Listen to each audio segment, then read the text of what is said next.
You're listening to the ADHD Heroes Podcast, a podcast where we speak with the heroes of the ADHD community, namely educators, mental health professionals, and of course, those with ADHD themselves, to gain insights, tools, and most importantly, inspiration towards succeeding and thriving with ADHD.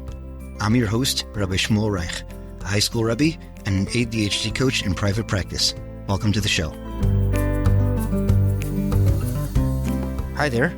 On this week's episode, I spoke with Shel Mendelson, a career coach who specializes in helping those with ADHD.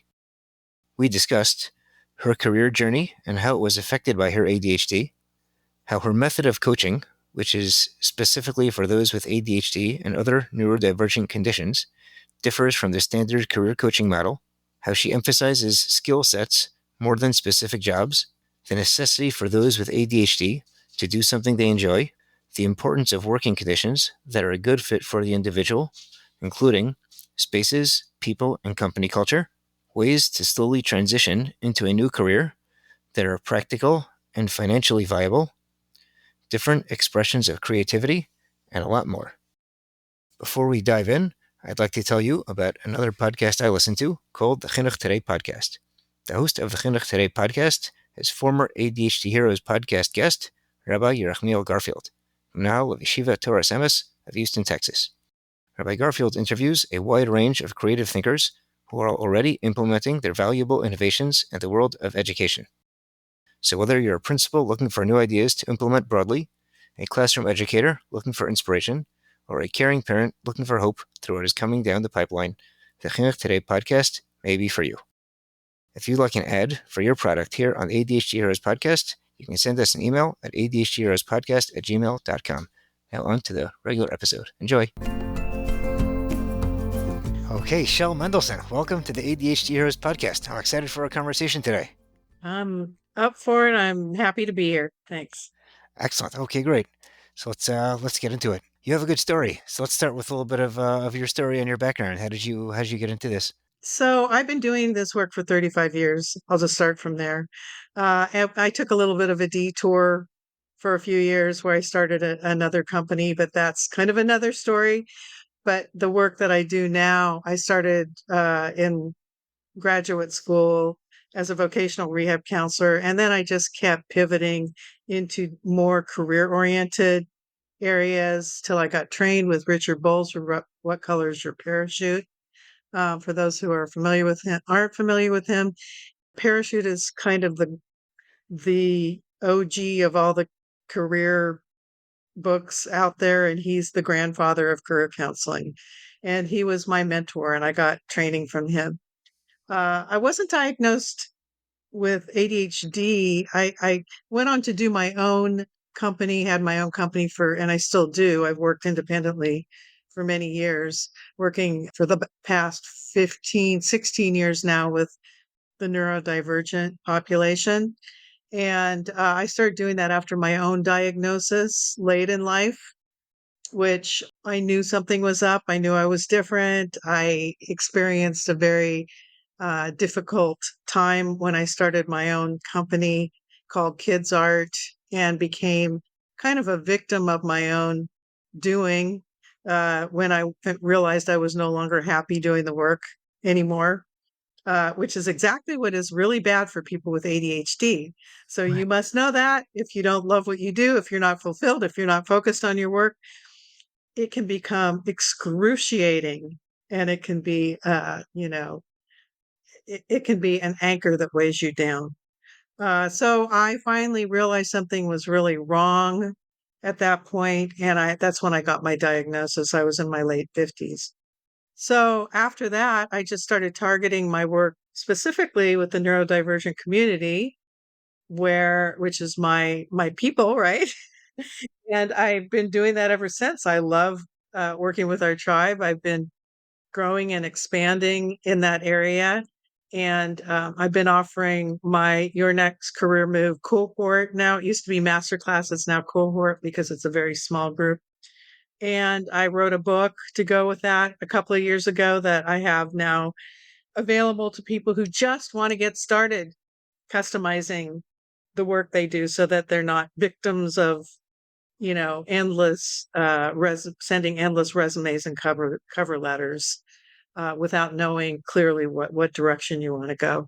So that was why I wrote the books, to make it easy for people to access, and also the cohort to level that. I love my work. I love the people I work with. I want everybody. I know that with our minds the way our minds are wired, if we're not loving what we do, it can be complete disaster, and it can end up in soul crushing kinds of situations for many of us. And now with the new laws, coming into effect, and people going effectively back into hiding with ADHD, neurodivergent people being afraid to share their diagnosis. I always tell people, don't if you know what you want and you're very clear about that, you really don't have to share your diagnosis, because you're going to be doing a great job anyway.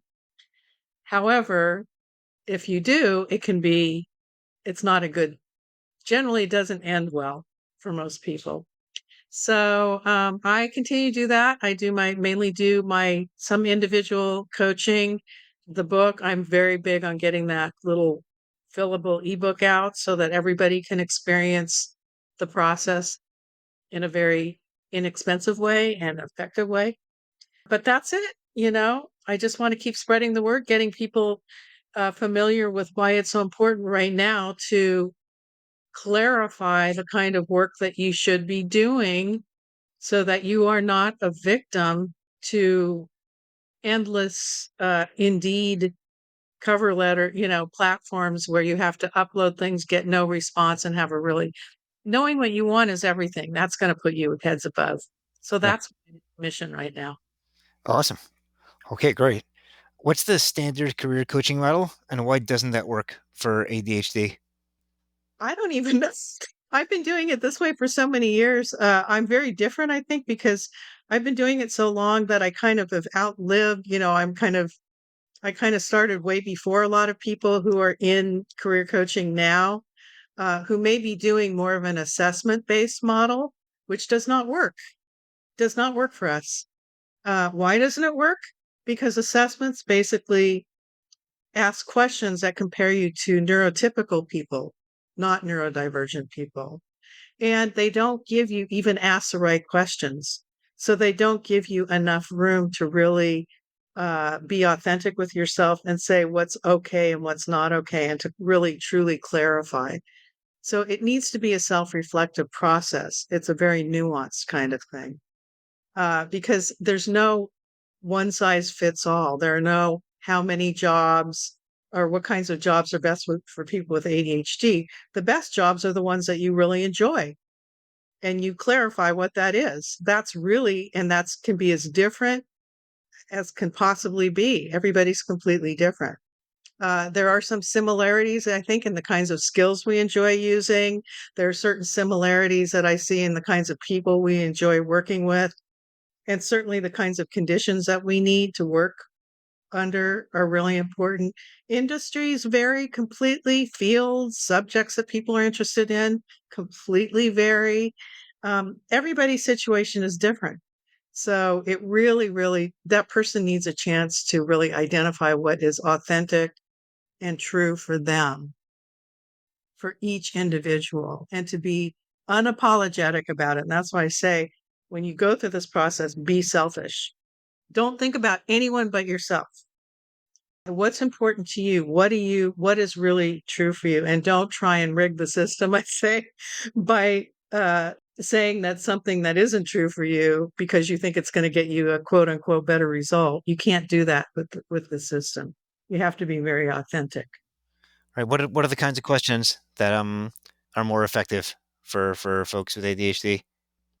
So when I go through the process, I'd say the first thing are, what skills are your must-have skills? What are the skills you really enjoy using? And keep in mind that for each one of these areas that I mentioned, there is a way to prioritize those.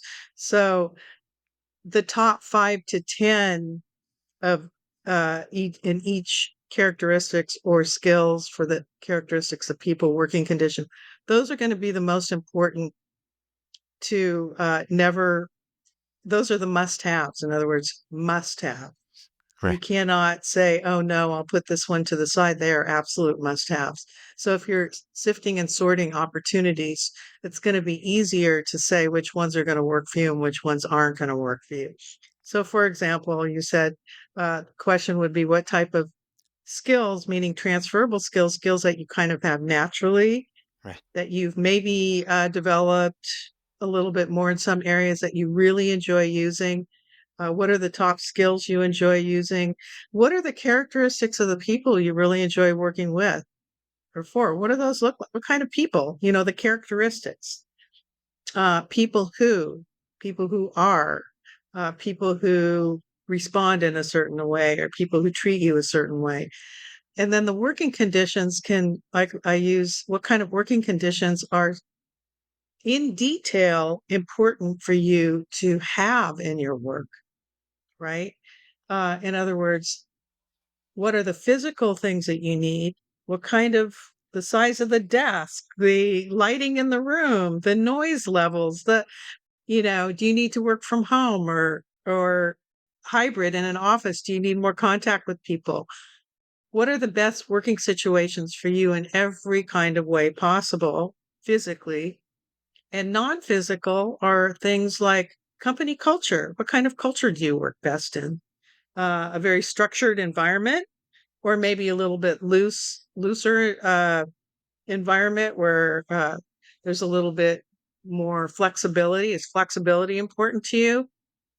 Being able to get up and move around whenever you need, having an office versus what do you call it? Cubicle. Little cubicle. I can't even say that word. I've just blanked it out of my, because I remember working in those. Like, ugh. They're not for Some everybody. people, they're not for everyone, but a cubicle or an office. And if you need an office, even if you aren't a professional who you think should get an office, you still need to be real with yourself that you need that kind of privacy in order to get your work done, you know? And if that doesn't work, can you move to another environment? Do you need flexibility in the kind of environment you need to work in? Okay, and then hours you want to work, and a commute, and all of those things impact how you feel, not only feel about your work, but things like productivity and just basic engagement and focus in the work that you do. Do people ever have trouble answering those? Meaning sometimes they're like, if they're earlier on in their career, let's say, they can say, they sometimes respond that, oh, I don't Yeah. even know. I never thought about that. Does that ever happen? Not anymore, because I have a process that I use with people. They use a combination of the workbook and I coach them and support them, and they have exercises and they have a structured kind of way of getting to those to answer those questions free, and they don't have to worry about, am I doing it right? Am I doing it wrong? They just they have the opportunity to prioritize what's important to them. So this is where all the exercises, I have something called the prioritizing grid that was originally developed by Richard Bowles. Some of the things that he taught me I brought to this, but I've expanded on it quite a bit and changed the formatting a lot so that it really encompasses what we need as neurodivergent adults. Yeah. Got it. So the workbook kind of gives them a sense of, what things could be answers, and then they can sort of choose from those.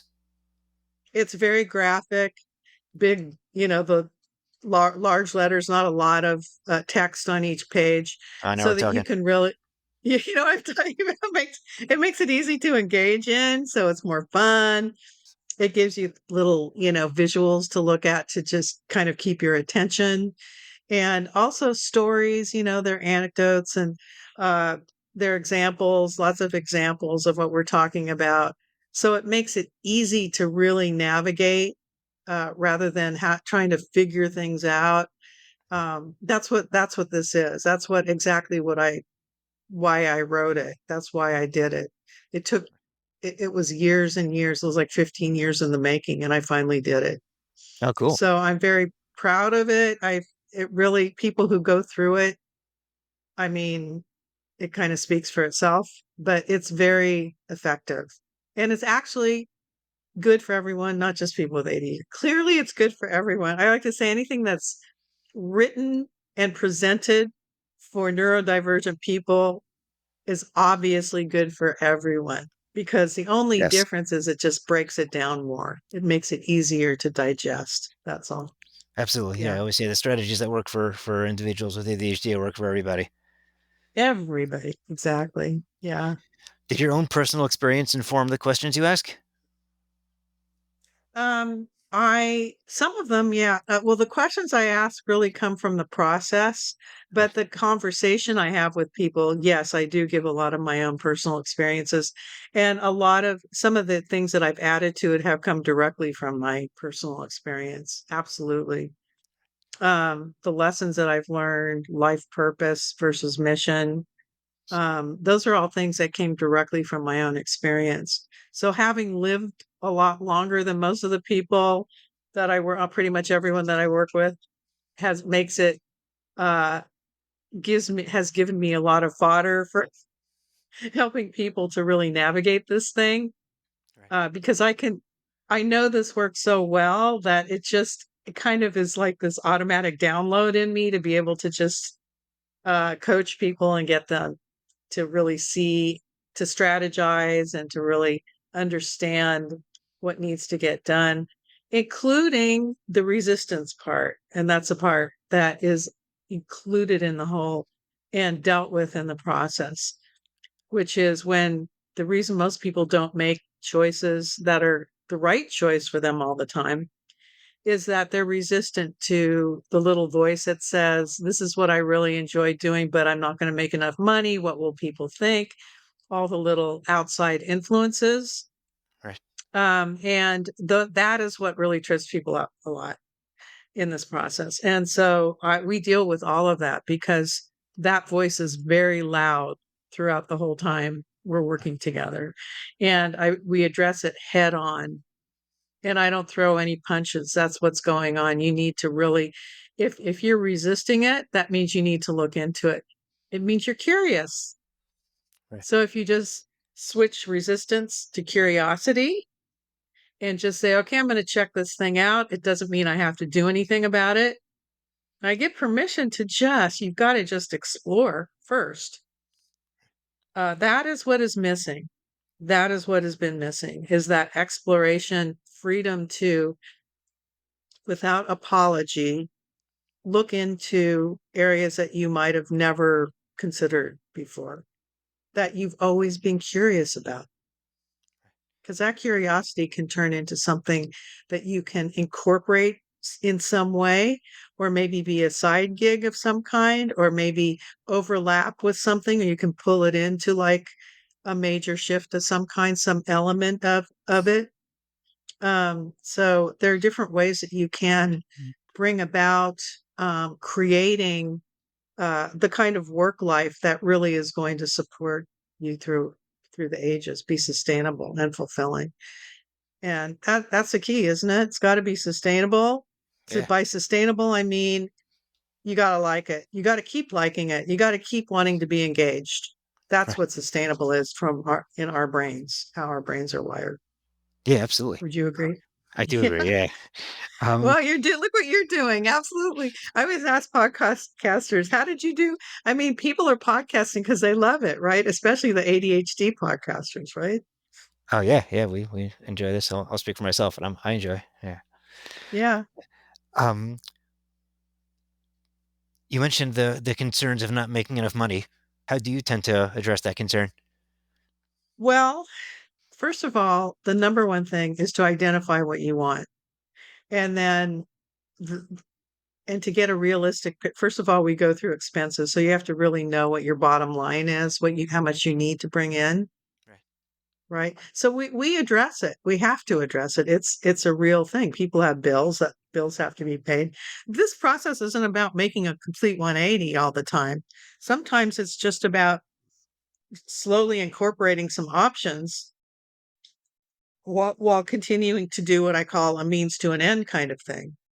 Right. So the means to an end can be something you don't particularly love, but you know there's an end date because now you're exploring some other areas, right, that you can bring into it. So knowing what your numbers are, obviously how much your expenses are, and what your bottom line is really important. And so if you have to make up the difference with like uh using the job, most people what they do, some people will go back to school and get retrained to do something, or do an internship of some kind, or some people will take the skills that they have already, which we all have transferable skills. We identify the ones we love and we plug those into a completely new industry, doing pretty much the same thing that we've been doing. But now we're in an industry that we're really interested and curious about, where we're surrounded by people that we're really interested in engaging with and learning from. So it's like a whole new dynamic, but yet you're using those skills that you already have, right? So, like an accountant for a tech company versus, say, you want to work for a music company, something involving music or the arts industry of some kind. Be an accountant for the arts industry. There's just different ways you can just take small baby steps to start out. So whatever is comfortable and doable for that person is what are the steps that they would take, and it's very individual. Like I said, each person is different. So it's going to be, for one person, maybe sticking with this job for a while, or it could be looking at some lateral moves now that they have all these areas that they're interested in. They have a company that maybe has another position that might be a better fit, that would fulfill some of that need. They could look at doing that. And so the money hopefully would be similar, but the money part of it is very important, and it's always needs to be taken into consideration. But again, people think that they have to do something right away. They don't have to. This is a process, and having the information gives you the confidence, gives you the tools, and allows you to start to think beyond just being stuck where you are. Now you can move ahead. And so, if I'm understanding correctly, you're saying that a change doesn't need to be a 180. It can be, a slow shift into something that's more interesting with the same skill set that you have, and then you have, Yes. comparable compensation. Yes, absolutely. But the difference is that now you're closer to doing what you enjoy, and you can talk about how you have this love of the industry, and you've always been excited and curious about people who work in that industry, and you have the skills, you want to apply those skills, and you would be excited now to do that work within this industry that you have absolutely been astounded by or really enjoyed or really been curious about. So there's lots of what it does is it gives you the verbiage, it gives you the way to articulate in detail what you want. And it gives you the questions that you need to, like in an interview, for example, what do you ask employers? You have to come in there not as what I call a job beggar, but as somebody who's very empowered to brings something to the table. And so what are they going to give you as well? So you need to ask them the questions about what they have to offer you if you were to bring your talents to them. And if how they respond to that will tell you what kind of employer they're going to be to you and whether or not you want to even consider working for them. Because if you do the job beggar thing, it's what do you think's going to happen? Same old, right? Right. Right. Same old, same old. More soul crushing, more PIP programs, more, of the same old crap that a lot of people go through. So it's important to be able to say, no, this might not be a good fit for me, but thank them. And how empowering is it to get up and walk away from a situation that you know is going to go down the toilet in a month or two, right? Right. And having that clarity helps you be able to do that. Right. The clarity, absolutely. Yeah, because you know something better is on. It gives you a lot of information too. It tells you about what types of employers to avoid, like what are the signs that this may not be a good fit, and what it looks like, what the environment looks like, what kind of environment is going to be more appealing to you. And people don't realize how much their environment impacts them. Many of us, NDs are very sensitive to sounds, to light, to the way things feel around them, to all kinds of things.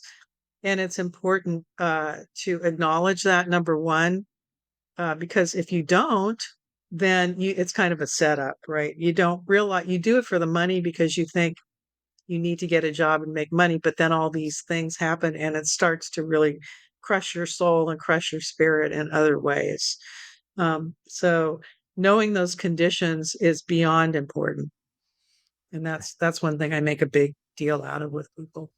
Right. You mentioned that Yeah. certain conditions and skills, as well as types of people to interact with, are often people with ADHD have preferences for the same in each of those areas for certain skills, certain types of people, and certain environments. What are those? What are the ones that they tend to have in common, or that are common for them to all have? Uh, so you're talking about the skills. I would, the ones that I see come up almost all the time are creativity, some form of creativity. Now, creativity can take many forms. Things like problem solving is another term for Right. using your creativity. How do you solve problems? Strategizing, Right.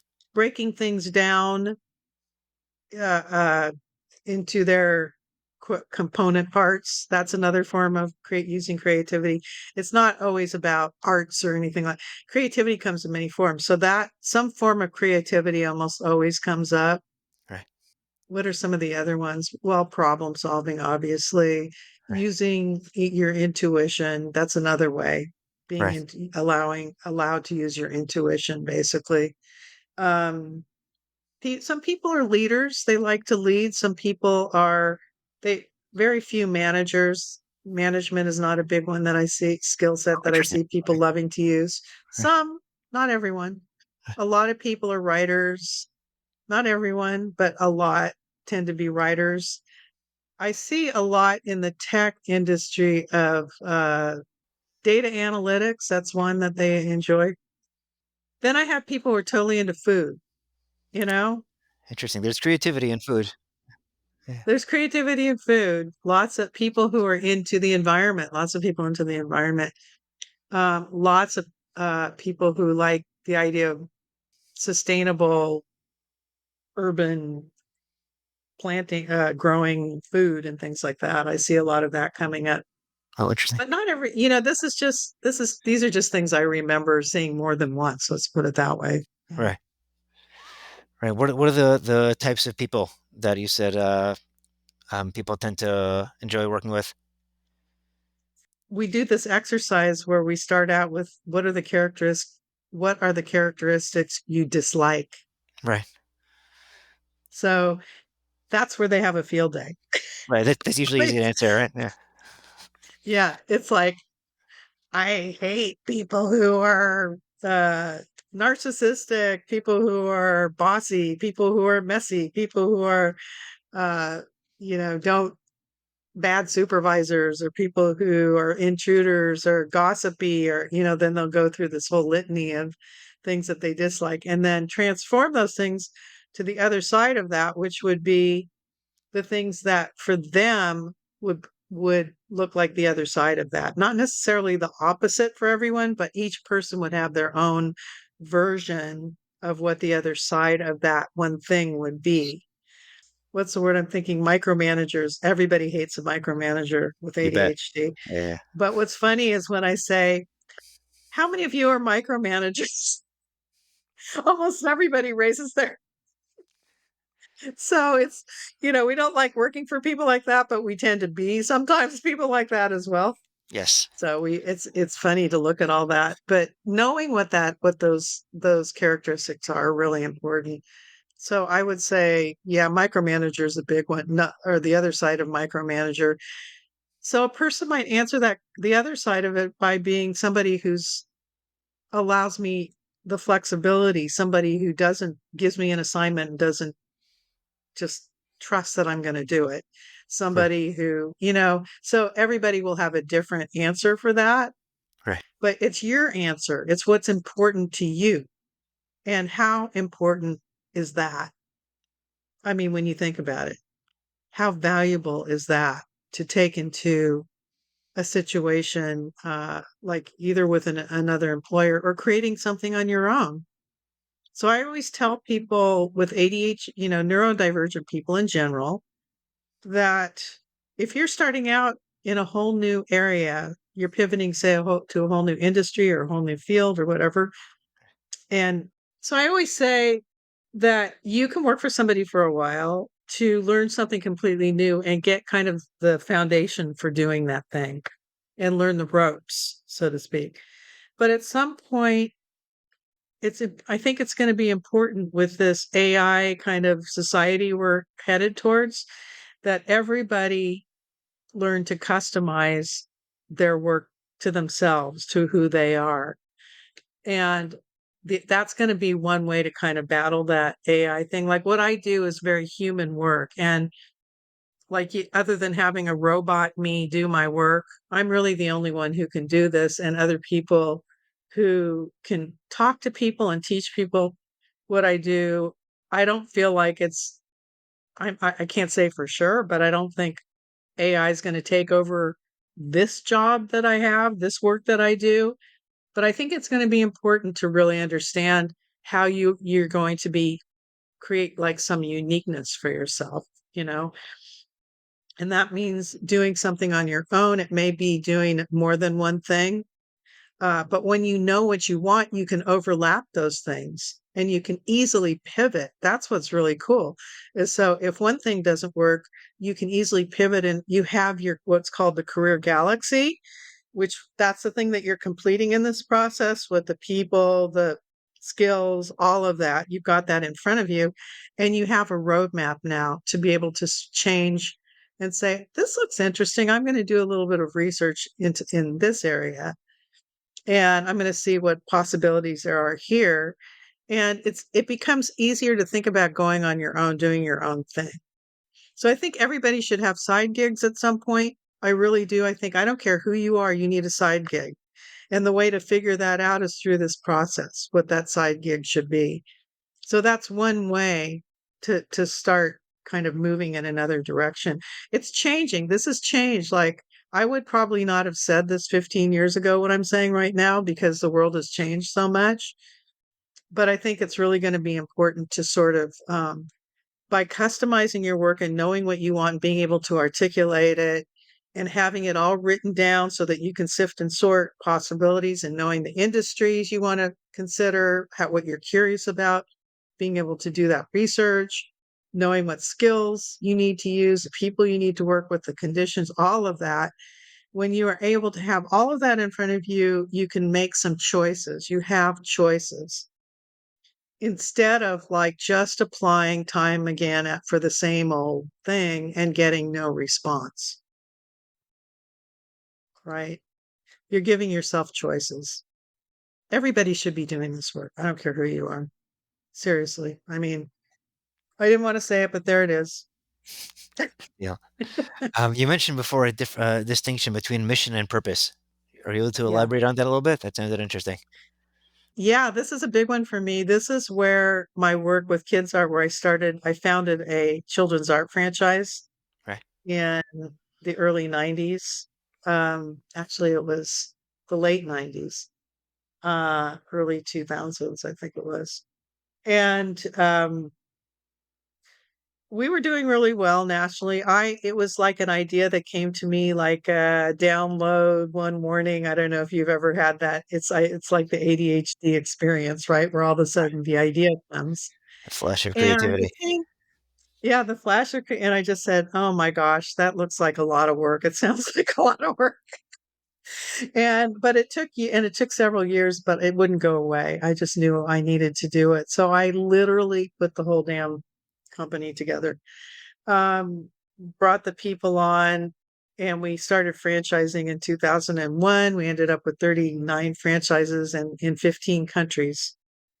Um, and I was having fun doing all that, and it took me away from the work I love doing, which is this work.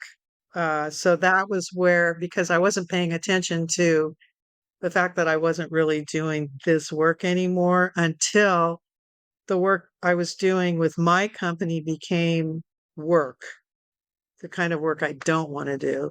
I was like all my clients who are in a bad job that, where the fit wasn't the right fit anymore. I wasn't enjoying my work anymore. I wasn't using the skills I love using.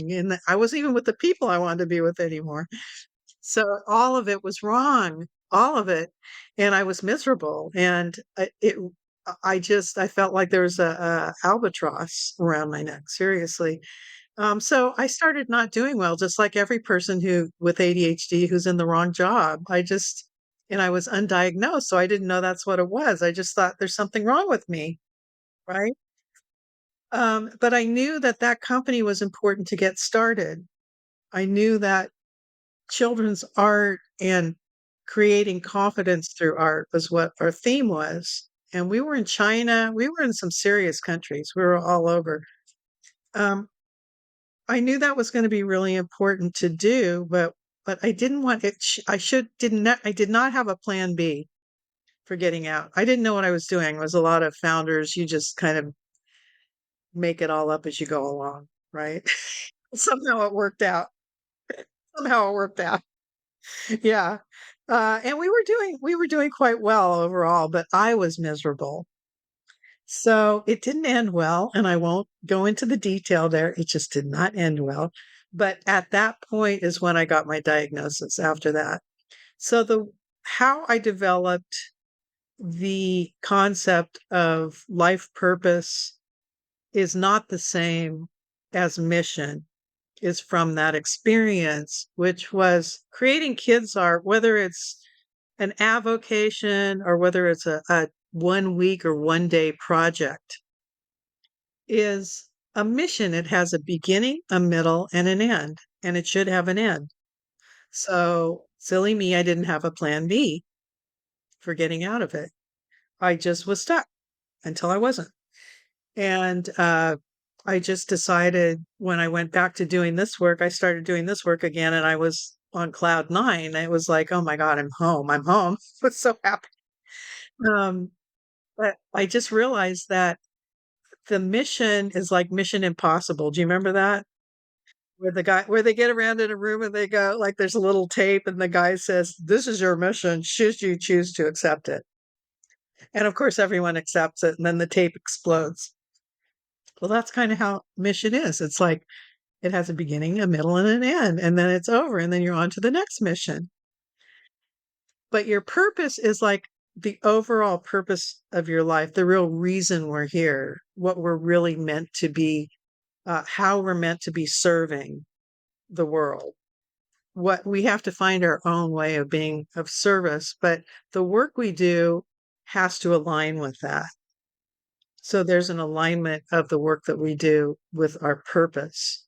And that's something that we actually go through in the process is kind of designing what your purpose, figuring out what your purpose is. Which is again, it's not the job, it's aligned with the work. So I knew that anybody who hates their job and is miserable in the work they're doing now is completely out of alignment with their purpose. Whatever their purpose is, even if they haven't discovered it, they're out of alignment with it. And that by doing things that are project, when a project is aligned with your purpose. And the Kids Art Company creating that was an actual mission. It was not my purpose. So I was meant to get out of it at some point. Had I known that at the time, I would have created it differently than I did, of course, but I had to go through it to actually even create the concept.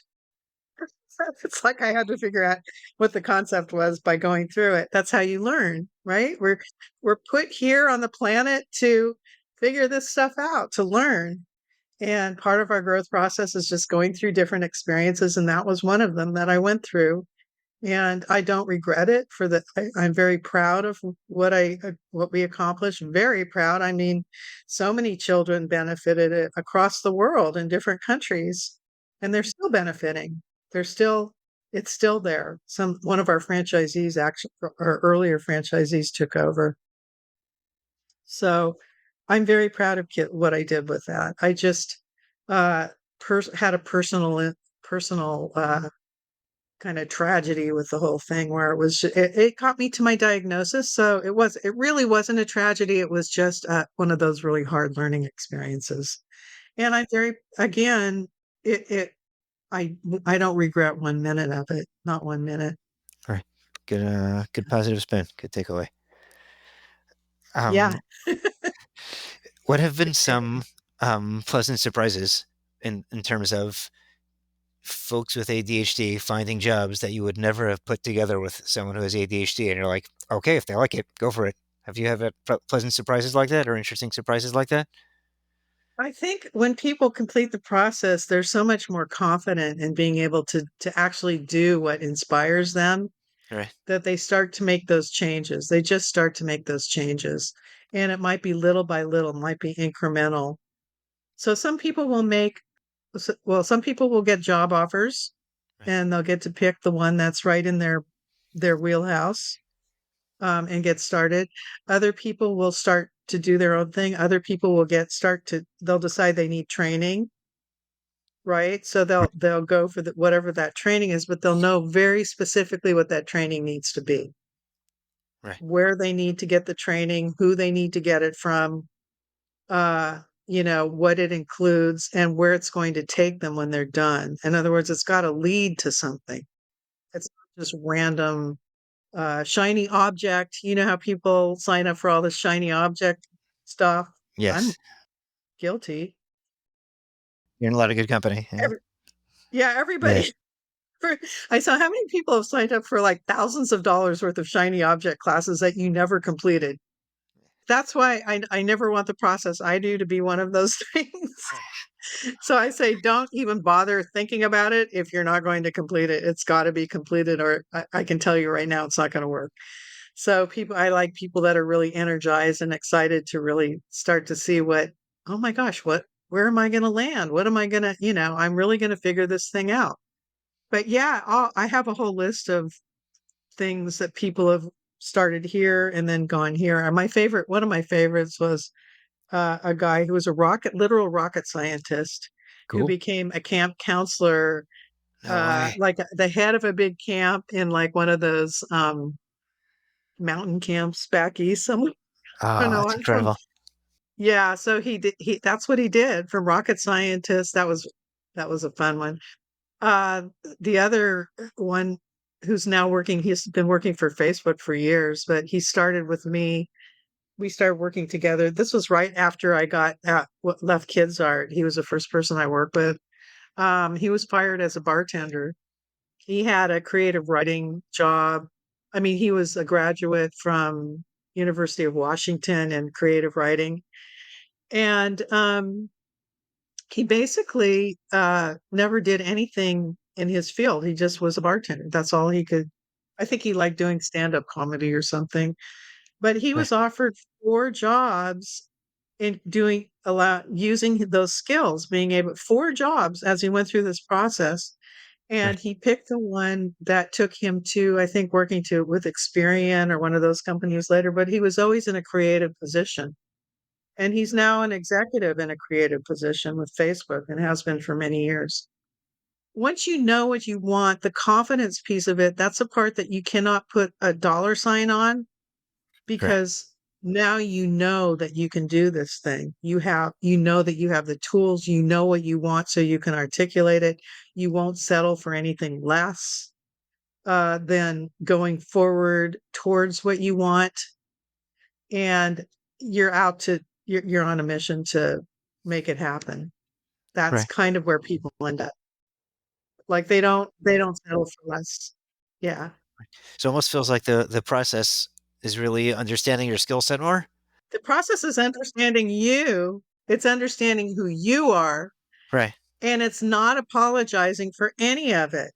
Right. And I always tell people, I put them in what's called the career bubble, which means that they don't talk during this 8 weeks. They don't talk to anybody about what they're coming up with, except for other people that they're working with, and me. Right. That's it. Right. We don't want any outside influences. We don't want any eye rolls. We don't want any pregnant pauses when somebody says, "Oh, I'm looking at this thing." You are? Have you ever thought of That's all you need to just break someone's spirit. So I say you Right. cannot have this conversation with anyone other, including your spouse, your partner, whatever. You cannot, and you have to tell them if they're mad about that to contact me. I will be happy to talk to them. Usually they understand and they just kind of back off. And it gives that what that does is it frees them up to just really go for it. Because you've got to be unapologetic about the things that are exciting to you, things that you want to check out that you never did before, even if it's something that everybody else would call crazy. You've got to allow yourself the opportunity to explore it a little bit, no matter Right. how crazy it looks. But it That's sounds the like the change doesn't curiosity piece. necessarily have to be drastic, right? Meaning it sounds like you can pivot within your own company to something that just speaks to your skill set more. And if you land, somewhere so far Yep, afield that now you're totally in it, that's great. But if you're not able to do that, you're still working with the skill set you enjoy. I'm getting that right? absolutely. I actually work with people who love their work. They just want more of it. They want to figure out what else there is out there. And once they go through this, it's like, oh, now I can look at these areas and maybe I can ask for a little bit of this, or maybe I can, there's something else I want to do out here. They do it out because they're curious about what else there is for them. But they absolutely love their work. It's not about necessarily hating your job and I've got to figure out do something completely different. So I get people, the other group of people, the very young, the youngest are in their early 20s, people who've just graduated from college. And I even get people who are like in their second year of college and haven't picked a major yet. Those are great Right. because this process is perfect for picking a major Right. Sure. before you invest in some do nothing. At the end of it, you've just spent thousands of dollars and owe thousands in student debt. And now you have nothing to show for it, really. So you haven't really directed your energies towards what it is that you want because you can do that in college, but you need to know what the right major is and actually what the right college is too. If you're going to go to college or the right institution. And that doesn't have to be college. It can be, I mean, the trades, it could be a trade, a certain kind of trade school, getting certified in all kinds of things. I have lots of people who've been college graduates like 4.0 in college. And what they really want to do is work on cars. Like they want to build. I had a guy who built a car from the ground up and he Cool. was in college, went through the whole college thing. Yeah. Um, they're brilliant, not everybody needs to go to college either. Some people just need to know what they want and they can figure out how to do it without going to college and still make a lot of money because when you know what you want, you're in a better position to make more money. It puts Right. you in a better position. Not knowing what you want puts you in that one down position where they can kind of do what they want with you and just pay you really low wages to just do crap work, you know? Right. I'm just so done with that mentality. I'm so done with that. I want to change that for people. I want people to feel empowered to know what they want so that they can go in and be very clear and competitive. That's what makes you competitive, knowing what you Right. want. Right. Amazing. Thank you for letting me say all that. Okay. Yeah. My pleasure. As we start to wrap it up, what's a message of hope you want to leave our listeners with? Oh my gosh. I hope what I've said has been somewhat hopeful because I think it is. it's never Yeah. too late. Right. Never, never too late. Because I have people that are in their 60s even who I work with. Yeah, getting that clarity is everything. It really is getting and that eh, quote unquote empowering, it's such an old word, but I can't think of another one right now. Feeling empowered to know who you are, what you want, and that confidence. So you can feel confident. You don't have to go through life feeling like, I don't know what the hell I want, what I want to do. I don't know who I am. I don't know where I want to go. I'm stuck. I'm stuck. I'm stuck. No, you don't have to go through life like that. Awesome. Okay. Anything else you wanted to mention today? Yeah, well, I have my cohort coming up on January 15th, but yeah, get in touch with me at career coaching with Shell, SHELL.com. And you can schedule. I'd love to have people schedule those Calendly calls with me so I can talk to them and see where they're at. And you can ask me all the questions you want. See if working with me is a good fit, or go get the book and get started doing some of those exercises in the beginning and start to feel empowered. Like the book is 19.95. You can get it at the unlockyourcareerpath.com. There you go. Okay, excellent. Shel Mendelson, this has been an amazing conversation. Thank you so much. Thank you, Rabbi. Thank you again for listening to this episode of the ADHD Heroes podcast. For questions about the podcast, you can email us at adhdheroespodcast@gmail.com. Also, for sponsorships or to share your story, your ADHD story, you can also email us at the same place, adhdheroespodcast@gmail.com. To be in touch with me about ADHD coaching, writing, or speaking engagements, you can email me at rsreichadhdcoach@gmail.com. Be sure to check out my website, rsreich.com, adhdcoach.com. You can follow me on LinkedIn, or you can check out my blog on nefesh.org. Check out my blog there under my name. Important disclaimer: podcasts are great, but they do not take the place of mental health help or medical help. So if you need help with mental health or need a doctor, be sure to be in contact with some of them. Please, if you like this show, please rate, review, and share with a friend. That's how these things get out there. Thank you again for listening, and thank you to our producers at Pretty Easy Podcasts.